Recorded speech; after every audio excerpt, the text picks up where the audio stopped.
I'm Aryeh Schwartz along with my co-host Rachel Galligan and Gabe Ibrahim. Welcome to the Winsidr show where it's all about the W. Today we're talking WNBA free agency negotiation period.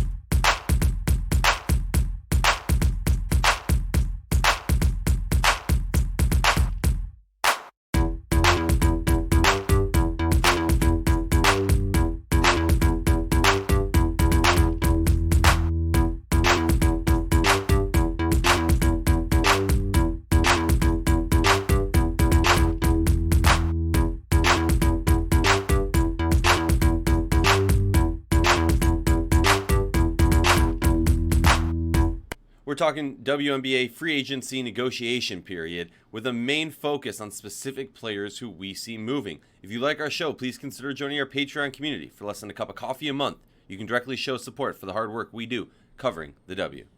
It's exciting and always a happy time when we get Rachel and Gabe both on the pod with me. I feel like I'm at a little party or something. Let's hop right into it. I mean, I think the top one on the list has to be Skylar Diggins-Smith. Reports came out from the AP in a local Dallas newspaper this past week that Skylar wants to test some other situations, aka, I mean, I'm not even going to quote her, but essentially she wants to see what another team is like. She wants to play for another team and not play for Dallas this coming year. I think the writing was on the wall when she did her Instagram or maybe it was Twitter story going on that rant about how she doesn't want to play, or how the frustration that she had with the Dallas organization while she had given birth and the months following that. I think the writing was on the wall. She maybe walked back on it a little bit, but everyone kind of knew what was going to happen there. So I don't think anybody's extremely shocked. The situation with her is Dallas considers this a business, just like we see in any professional sports. Dallas courted her to retain her rights because they want to get something out of her. When you have a high star, like a big star, a high profile player in this league who doesn't want to be with you, that's great, but you don't want to let them walk for nothing. And I think Agler and Bibb are doing the right thing by trying to make sure that they at least get something that can help the team in the future, even if they're not going to have Skylar. Gabe, talk us about Cap and what goes on with her there. Yeah, so like you mentioned, Skylar's cord, and they are doing this, like you mentioned, to get some value out of her. The issue is going to be, they have basically, three main options, like like Bibb said in the article in the Dallas Morning Star, that was AP, whatever. But he said they have a few options here, which are they could try to get her to agree to a long-term contract, which is not going to happen. The long-term contract in Dallas is not going to happen. They could try to get her back for 1 year to play with Dallas, which is also not going to happen. So we can eliminate those two options. The first realistic one is they could trade her exclusive negotiating rights, which is what comes along with the core designation, is an exclusive is the right to control the players' negotiations, so they can only talk to their prior team. They can trade those rights away with her written consent. So she would have to agree to any trade, but they can trade those rights away. The second way they could do this is they could actually sign her to a long-term contract. Then she would agree to a trade. This is a sign and trade. She would do this. She could, she could go sign a 4-year supermax contract with Dallas, technically, but the trade would have already been agreed to for her to go elsewhere. The third option, which I think is the least desirable for everyone, is that, they don't find a trade partner in the summer. They can't convince Skylar to stay, and she has to take the qualifying offer. The qualifying offer is the thing that actually gives the core designation. It's a 1-year maximum contract for whatever the player's maximum is. In this case, for Skylar, it's the Supermax, which comes after 6 years of service on this team that she was on, yada yada.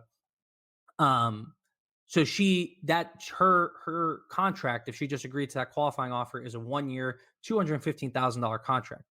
They could, as soon as she's going to agree to that, because it doesn't make sense for her not to just like sit out, because the team can just bring her back with the same exclusive negotiating rights and she's right back to square one.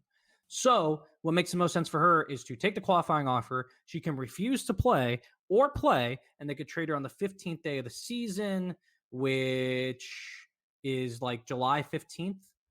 I don't actually remember the date, but so those are their options. Basically, trade her to exclusive negotiating rights, sign her and trade her, or she takes a qualifying offer and they trade her in July, in the 16th day of the season. So that actually be like in May at some point. So early on in the season, they can trade her. So those are options. Wow. Rachel, talk to us about possible landing spots. Yeah, I mean, I think a lot of teams are going to show interest in Skylar Diggins. I mean, she's a phenomenal talent, and I know when this all kind of first came out, we got this hint a few months ago that she was maybe going to look towards a change in the future. Everybody kind of had their eyes on New York.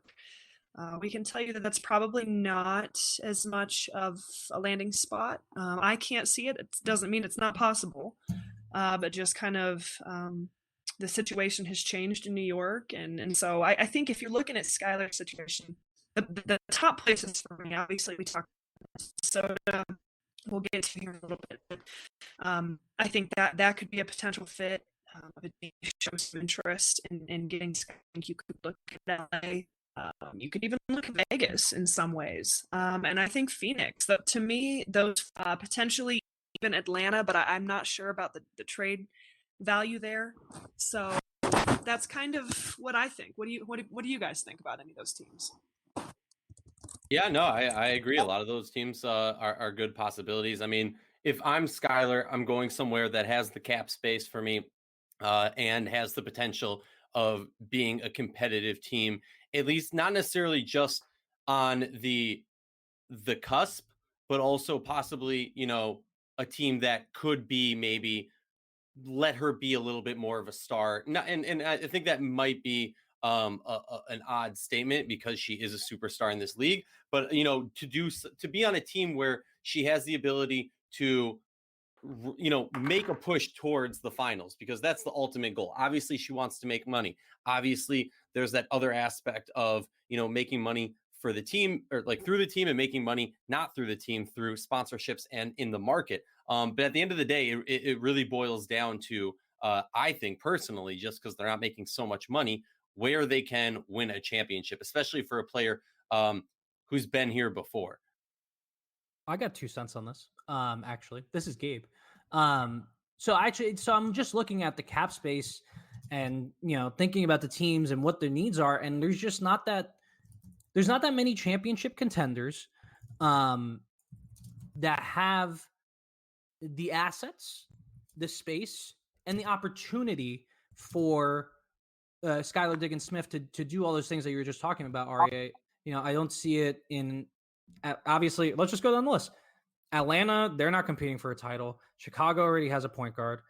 The Connecticut already has a point guard who is Cord and Jasmine Thomas. We could debate whether Skylar Diggins Smith is better than Jasmine Thomas, but they really can't afford that trade. Obviously, Dallas is out. Indiana, they have Erica Wheeler. They're not really in that spot to compete. I don't know if Skylar Diggins makes them a competitive team for a championship. I don't think so. And plus, they would have to give up a substantial amount, and they don't really have like young players that they're just willing to get rid of.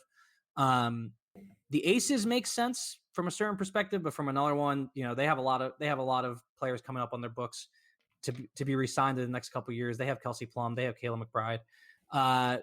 Los Angeles has Chelsea Gray. Minnesota makes a ton of sense, like you both said. New York makes sense to a certain degree, but when you consider they're probably going to draft Sabrina, I don't think that really fits. Phoenix really makes sense as well. Depends on how you see that fit between Taurasi and Griner and potentially Bonner, but they can't fit all 4 of them. So one of them would either have to take less money or one of them would have to leave. Seattle has Sue Bird.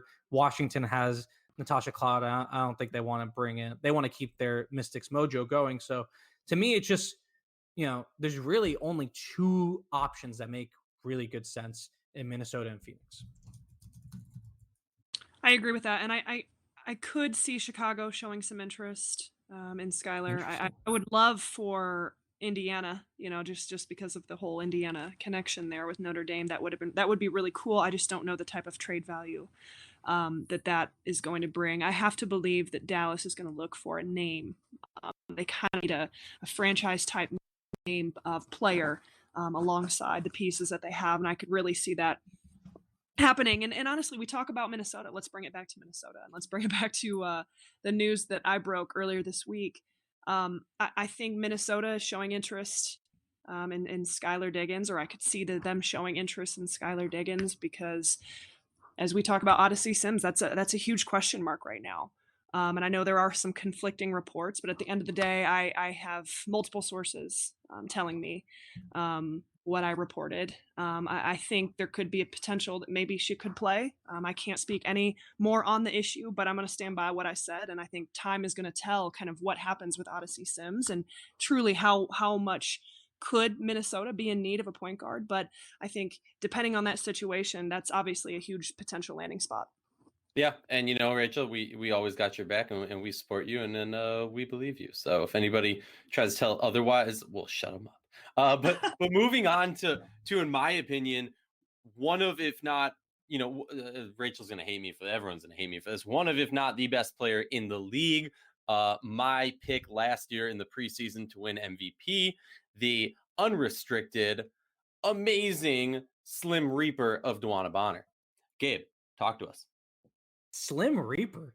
Actually, so that's actually a great nickname, because the NBA fans tried to give that to Kevin Durant, and he was like, "No, that's not my nickname. My nickname's the Servant," which was stupid. So I hope Dewana doesn't hear like Slim Reaper and is like, "Oh, my nickname is the Butler." But whatever. Regardless, moving on. So Dewana's situation is a bit more straightforward than Skylar's, because she could not be cored. She was cored 4 times heading into this summer. So regardless of the rules, which are going to change, she could not be cored. So her options are fairly simple. She can either sign, if she stays in Phoenix, because she has been there for 2 seasons, she has 6 years of service, all of that good stuff. She could sign a super max contract worth $215,000 in 2020 and worth $899,480 over the next 4 years. That would get her back out onto the market in 2020, after the 2023 season, when she would be about 36 or 37. So that'd be her really like last big contract. I mean, I guess she could play at 37. She's that type of player, but this is her last really big contract. So if she stays in Phoenix, that's option 1, which sounds pretty freaking good to me. Right. Option 2 is if she wants to leave, because we're trying, the CBA in a lot of ways is trying to encourage players to stay where they were drafted, to stay with their own teams and all that. She can only sign a 3-year deal at the $185,000 max. So so she would make, in 2020, if she left and just straight up signed with the team, she'd make $185,000 next year, $190 the following year, and $196 in 2022. The difference between the super max that she could sign in Phoenix and the veteran free agent max that she could sign if she left for a new team is $327,000. So she's not giving that up. To me, I would not give that up. Get the whole bag, Dewana. So her best option, in my opinion, and I think in her opinion and financially, is to get traded from Phoenix. So if she wants to go somewhere, she can do a sign and trade where they sign her and then they trade her. She could sign for that full max, depending on what her new team wants to agree to. She can sign up for that full 4-year max, then get traded to that team and, play the next 4 years there. Phoenix is encouraged to do this because they also want to get some return for Dewana Bonner. So I think the most likely thing that happens here is a sign and trade. Now, figuring out which team that is, that's really difficult, because she can fit in anywhere, right? There's not a team in this league that can't use Dewana Bonner. So I'll leave that to you, but look for her to get signed and then traded. Yeah, and I mean, like, real quick, let's talk about what we've heard. I know, we've spoken between each other about this, and we've all heard contradicting rumors. Some people have told us she wants to stay, she wants to stay, she wants to stay. Other people have told us she's ready to experience something as far as a different team and see if, she can play a little bit different style. Me personally, the thing that really excites me, not only is she a player that I think could legitimately fit on any team except maybe DC. The thing that really, really excites me is, or makes me excited about the thought of her leaving Phoenix, is the idea of her and Griner, it sounds great. It's two big names or whatever, but I just think Griner kind of clogs up the paint a little bit too much, and you need to space things out a little bit more with Bonner for her to truly fulfill her full potential. So for me, I would love to see her on a different team where she can play a little bit more spaced out. Rachel, what do you think about the teams? Well, I think that she's going to have a lot of different teams kind of vying after her, and a lot of different people who show interest in her. She's a phenomenal player. I mean, I'm a huge fan of DeWanna Bonner and what she brings to the court, and her skill set and ability to score the ball. So I think there's an argument for a ton of them. But just to name a few, I mean, I think you could look at a place like Atlanta Dream. I think Atlanta is potentially a team that undergoes a lot of change this offseason, and just a breath of fresh air throughout that roster, especially after what kind of happened last year. I wouldn't be surprised if Nikki Collin, showed interest in Bonner. I think you look at Vegas. Vegas has a very interesting cap space situation. They have a ton of potential to be able to go get kind of a high name player, worth a lot of money, because they have a lot of players kind of on that rookie deal still. So Vegas could be a potential. That seems a little bit far-fetched when you look at the pieces you have there, because that would just be absolutely insane.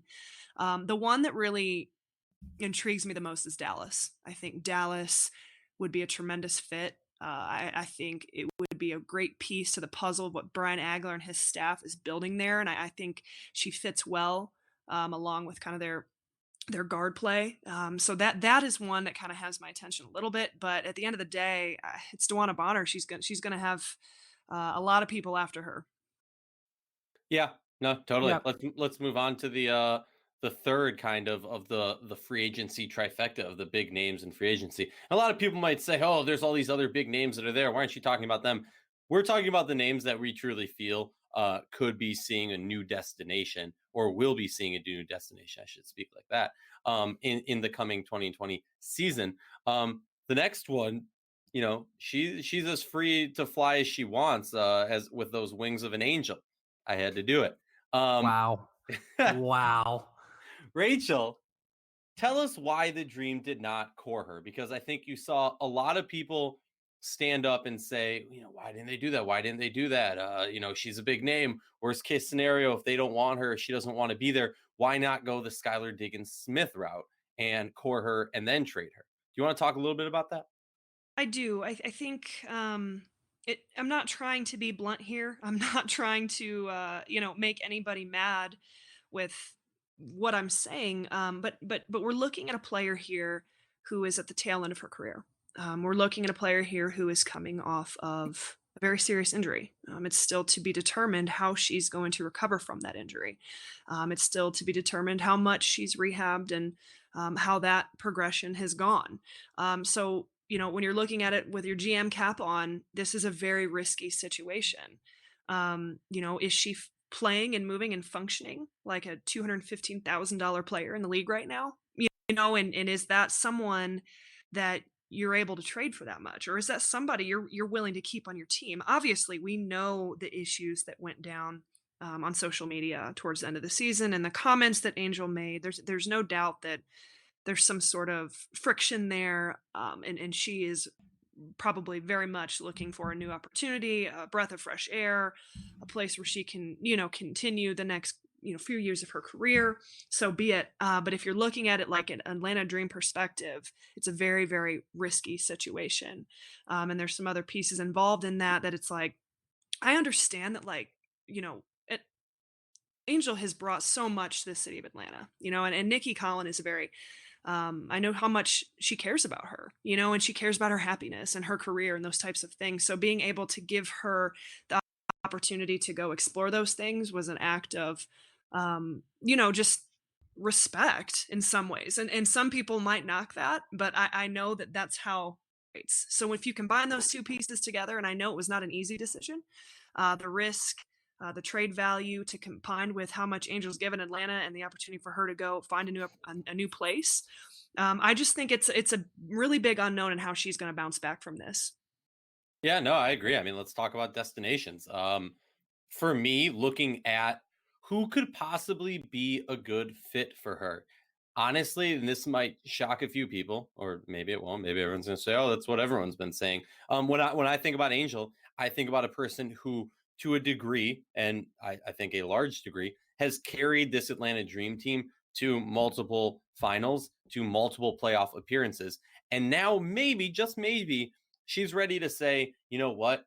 I don't want to carry a team anymore. I want to join a team that's on the cusp of being ready to do a playoff push, to make a WNBA finals. And I can be part of a team that wins a WNBA finals." And with that in mind, Vegas is a team that sticks out in my mind. With that in mind, Phoenix, with or without Bonner, is a team that sticks out in my mind. And with that in mind, as homer as you want to call it, as ridiculous as you want to call it, Minnesota might be a good fit for her. Yes. I have continuously reaped on Minnesota for not shooting enough threes, for not, playing modern basketball and putting up the bigger point shots. But that being said, I think, especially with the news that we've learned about Odyssey Sims not likely to play the full season, you need someone who can get to the paint and get those buckets. And that is literally her bread and butter. Gabe. I think you have to add the Sparks on there as well. Yes, I forgot about them. Yes, the Sparks definitely have to be on the list. Now, I won't say that I necessarily think that that's what the Sparks need, but I will say that they are definitely on the list. I agree with that. When have the Sparks ever turned down a big name player like that? That's true. That's true.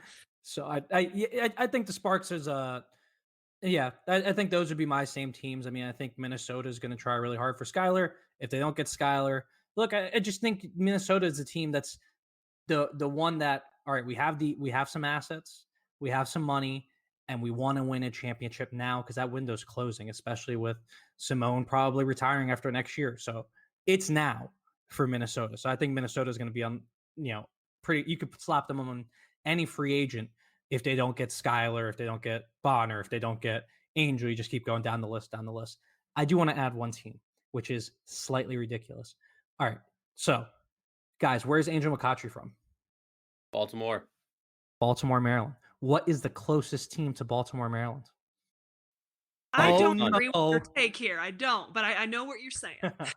Okay, so look, I do understand that there's some fit issues with Angel on the Mystics team. She doesn't necessarily play their style. She doesn't necessarily do the things that they even need help with. However, she still is a really talented player. If she has rehabbed, which I think that's a question that Rachel posed. If she's rehabbed fully, if she's ready to go, she's looking okay in EuroLeague, but we're still pretty far away from the season. But if she's healthy, or even close to healthy, and she's coming off the Mystics bench, I think the sell to her from the Mystics is, you can come here and win a title. We're going to have to pay you less. You can come here and win a title, then the next year you're going to look way better because you've hit some big shots in the finals, and that's what people remember. So you can get more money. If you come here for a year, hometown, we can do it up big. It could happen if she takes a lot less money, or if for whatever reason Emma doesn't play because of the Olympics, that's a possibility. But it feels right. But I understand that I'm kind of on an island here, but I'm sticking with it. I think I could see her in a Mystics uniform next year. I will say, Gabe, when we've talked about this topic a lot, and I've called you crazy on this a lot, but the more I think about it, the more I say to myself, Coach T and the Mystics have proven that they love hometown people. I mean, half their roster went to the University of Maryland or are from the DMV area. So at least their roster over the past few years. So with that in mind, I'll give you a little bit more credit. I won't call you crazy on live or not live podcasting, but in private, I will call you crazy. It's crazy. It's crazy, but I stand by it. I think it could happen. Hey, I respect that. I respect that a lot. I respect the bold takes. I respect the hot takes. They call me Hot Take Aryeh. But hey, I'd like to wish they did one day. No, nobody does. Nobody does. Hey, Rachel, do not forget when Walt Hopkins said that he was about to offer me a job as an assistant coach for the New York Liberty. Just let's never forget that moment. It was one of the highlights of my coaching career lasted for about 2 seconds. But yeah, it happened. It's on a podcast. People heard it. It was a real thing. I forgot it immediately, for the record. I also forgot this after listening to it. Well, fine. Forget you guys. We're done with the episode. We believe the players of the WNBA and its community deserve the same in-depth analysis and respect that men's sports receive on a daily basis. With that in mind, please consider joining our Patreon community to help support us and the hard work that we do.